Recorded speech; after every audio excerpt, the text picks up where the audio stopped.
اعوذ باللہ من الشیطان الرجیم بسم اللہ الرحمن الرحیم۔ اللہ تبارک و تعالیٰ کے نام سے شروع جو بڑا مہربان اور نہایت رحم کرنے والا ہے۔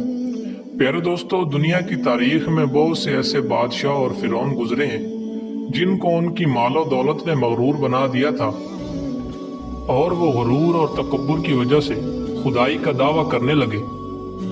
یہ بد مذہب اور بدبخت لوگ اللہ تبارک و تعالیٰ کی وحدانیت کو للکارنے لگے اور اپنی دولت کے نشے میں خود خدائی کا دعویٰ کرنے لگے، لیکن اس کے باوجود اللہ تبارک و تعالیٰ نے ان کی طرف بے شمار انبیاء علیہ السلام کو نبی بنا کر بھیجا اور ان کو ہدایت کی طرف بلایا، لیکن یہ بدبخت لوگ اسی طرح اللہ تبارک و تعالیٰ کی نافرمانی کرتے رہے، اور پھر جب یہ لوگ قابل ہدایت نہ رہے تو اللہ تبارک و تعالیٰ نے ان پر اپنا دردناک عذاب نازل فرمایا اور ان لوگوں کے نام و نشان کو صفحہ ہستی سے مٹا دیا۔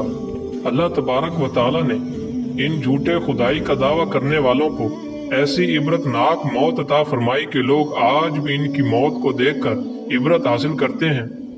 پیارے دوستو، خدائی کا دعویٰ کرنے والوں میں سے ایک بدبخت شداد بھی تھا جس نے اللہ تبارک و تعالیٰ کی وحدانیت کو للکارا اور خود خدائی کا دعویٰ کیا اور اللہ تبارک و تعالیٰ کی نافرمانی کی۔ میرے دوستو، شداد کون تھا اور کس طرح اس نے اللہ تبارک و تعالیٰ کی نافرمانی کی اور خدائی کا دعویٰ کیا، اور کس طرح اس نے دنیا کے اندر جنت بنائی اور اس کی بنائی ہوئی جنت کتنے سال میں تیار ہوئی، اور پھر کس طرح اللہ تبارک و تعالیٰ نے شداد کو دنیا کے لیے عبرت کا نشان بنایا، اور کس طرح اس کی دردناک موت ہوئی، اور کس طرح ملک الموت نے دردناک طریقے سے اس کی روح قبض کی۔ پیارے دوستو، ان تمام تر سوالوں کے جوابات قرآن و حدیث کی روشنی میں آج کی اس ویڈیو میں ہم آپ کو بتائیں گے، تو آپ لوگوں سے گزارش ہے کہ آپ ہماری اس ویڈیو کو اینڈ تک ضرور دیکھیں اور ہمارے چینل کو لازمی سبسکرائب کریں تاکہ ایسی ہی اسلامک معلومات آپ تک پہنچ سکے۔ پیارے دوستو، شداد اس قوم سے تھا جو دنیا کی طاقتور ترین قوم تھی، جس کو قوم عاد کہا جاتا تھا۔ قوم عاد احقاف کے اندر آباد تھی۔ احقاف ایک ایسی جگہ تھی جہاں ریت کے بڑے بڑے ٹیلے تھے، اور احقاف کا یہ علاقہ یمن اور عمان کے درمیان بکھرا ہوا تھا۔ اس علاقے کے اندر قوم عاد 8,500 سال پہلے آباد تھی۔ اس قوم پر اللہ تبارک و تعالیٰ کا یہ خاص فضل تھا کہ اللہ تبارک و تعالیٰ نے اس قوم کو دنیا کی سب سے طاقتور ترین قوم بنایا تھا، اور اس کے ساتھ ساتھ اللہ تبارک و تعالیٰ نے ان کو سرسبز باغات اور وافر مقدار میں کھیت عطا فرمائے تھے۔ اس قوم کے پاس بے شمار جانور تھے اور پینے کے لیے میٹھا اور صاف پانی تھا۔ چنانچہ اس قدر مال و دولت اور نعمتوں کی فرمانی کی وجہ سے یہ قوم بھٹک گئی، اور یہ لوگ اللہ تبارک و تعالیٰ کی نافرمانی کرنے لگے، اور تمام کے تمام لوگ باغی ہو گئے۔ ان لوگوں کی ہدایت کے لیے اللہ تبارک و تعالیٰ نے حضرت ہود علیہ السلام کو نبی بنا کر ان کی طرف بھیجا۔ حضرت ہود علیہ السلام اللہ تبارک و تعالیٰ کے حکم کے مطابق اس قوم کو اللہ تبارک و تعالیٰ کے دین کی تبلیغ کرنے لگے اور اللہ تبارک و تعالیٰ کی وحدانیت کی طرف بلانے لگے، لیکن یہ قوم اللہ تبارک و تعالیٰ کی نافرمانی سے باز نہ آئی اور حضرت ہود علیہ السلام کا مذاق اڑانے لگے۔ شداد جو کہ اسی قوم کی نسل میں سے تھا اور وہ اس قوم کا بادشاہ تھا، اور یہ دو بھائی تھے۔ روایات میں آتا ہے کہ ایک کا نام شداد تھا اور دوسرے کا نام شدید تھا۔ شدید پہلے بادشاہ بنا اور وہ فوت ہو گیا، تو اس کے بعد شداد نے حکومت سنبھالی اور بادشاہ بنا، اور اس طرح شداد قوم عاد کا بادشاہ بن گیا۔ پیارے دوستو، شداد ایک بہت بڑی سلطنت کا بادشاہ تھا، اور شداد کی یہ بادشاہت یمن سے لے کر عراق تک اور بعض روایات کے مطابق ایران تک پھیلی ہوئی تھی۔ شداد نے اپنی طاقت کی وجہ سے بہت بڑے بادشاہوں کو زیر کر لیا تھا۔ چنانچہ حضرت ہود علیہ السلام نے اس بدبخت کو سمجھانے کی بہت کوشش کی، لیکن یہ اللہ تبارک و تعالیٰ کی نافرمانی سے باز نہ آیا۔ چنانچہ حضرت ہود علیہ السلام نے شداد کو اللہ تبارک و تعالیٰ کی وحدانیت کی طرف بلایا اور ایک خدا کی عبادت کرنے کا حکم دیا۔ تو اس وقت حضرت ہود علیہ السلام اور شداد کے درمیان ایک زبردست مکالمہ ہوا، جس کے نتیجے میں شداد نے حضرت ہود علیہ السلام سے پوچھا کہ میں اگر اللہ تبارک و تعالیٰ پر ایمان لے آؤں تو مجھے کیا ملے گا؟ تو اس وقت حضرت ہود علیہ السلام نے شداد سے فرمایا کہ تم پر جنت حلال ہو جائے گی۔ تو جنت کا نام سن کر شداد حضرت ہود علیہ السلام سے پوچھنے لگا کہ یہ جنت کیا چیز ہے؟ تو حضرت ہود علیہ السلام نے شداد کو جنت کا نقشہ بتایا اور شداد کو جنت کی نعمتوں کے بارے میں بتایا۔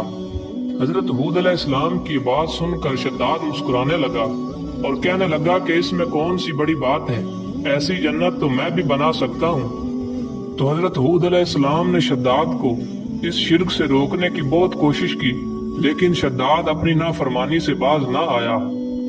چنانچہ اس وقت شداد نے اپنی قوم کے بہت بڑے کاریگروں کو اکٹھا کیا اور احقاف میں ارہم کے مقام پر 20 کوس لمبی اور چوڑی جنت بنانے کا حکم دیا۔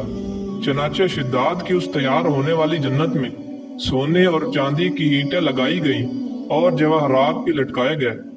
چنانچہ اس بدبخت نے اپنی بنائے جانے والی جنت میں دودھ، شہد اور پانی کی نہریں بھی جاری کر دیں اور دنیا جہان کے خوبصورت درخت، پھول اور پودے بھی لگا دیے اور اس جنت کو طرح طرح کے جواہرات سے سجا دیا۔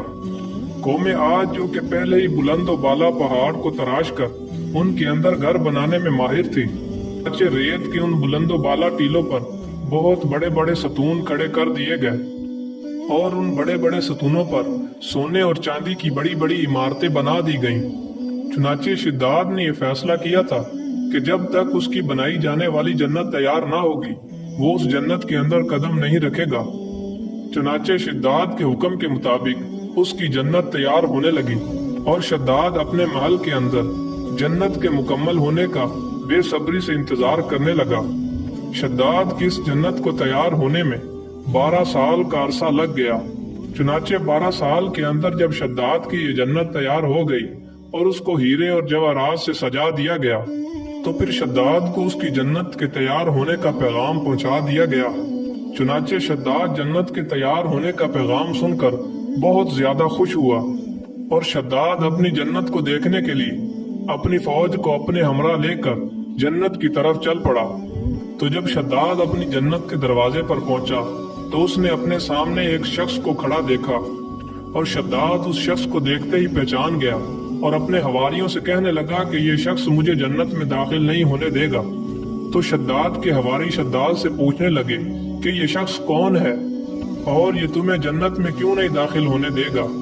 تو شداد نے اپنے حواریوں سے کہا کہ یہ ملک الموت علیہ السلام ہے جو کہ میری روح قبض کرنے کے لیے آئے ہیں۔ تو اس وقت شداد بدبخت ملک الموت سے کہنے لگا کہ مجھے صرف اپنی جنت کے اندر قدم رکھنے کی اجازت دے دی جائے۔ تو ملک الموت اس سے کہنے لگے کہ مجھے اللہ تبارک و تعالیٰ کی طرف سے حکم ملا ہے کہ میں تمہیں تمہاری جنت کے اندر قدم نہ رکھنے دوں۔ تو شداد ملک الموت کے سامنے بہت زیادہ رویا اور گڑ گڑایا، لیکن ملک الموت نے اللہ تبارک و تعالیٰ کے حکم کی تکمیل کرتے ہوئے شداد کی روح قبض کر لی۔ تو شداد کی روح قبض کرنے کے بعد حضرت جبرائیل علیہ السلام نے ایک زوردار چیخ ماری جس کی وجہ سے شداد کی بنائی ہوئی جنت زمین کے اندر دنس گئی۔ شداد کی اس عبرتناک موت کے بعد حضرت ہود علیہ السلام نے قوم عاد کو بہت مرتبہ سمجھایا، لیکن وہ اللہ تبارک و تعالیٰ کی نافرمانی سے باز نہ آئی۔ حالانکہ شداد کا یہ انجام قوم عاد نے اپنی آنکھوں سے دیکھا تھا، لیکن جب انسان کی عقل پر پردہ پڑتا ہے تو اسے کسی بھی کام کا انجام دکھائی نہیں دیتا۔ چنانچہ حضرت ہود علیہ السلام نے قوم عاد کو شداد کا حال بتا کر اور شداد کا انجام بتا کر اللہ تبارک و تعالیٰ کی نافرمانی سے باز آنے کی تلقین کی، لیکن قوم عاد اللہ تبارک و تعالیٰ کی نافرمانی سے باز نہ آئی، یہاں تک کہ حضرت ہود علیہ السلام مایوس ہو گئے۔ تو جب قوم عاد قابل ہدایت نہ رہی تو اللہ تبارک و تعالیٰ نے حضرت ہود علیہ السلام کو حکم دیا کہ وہ اپنے ساتھیوں کو لے کر اس بستی سے نکل جائیں۔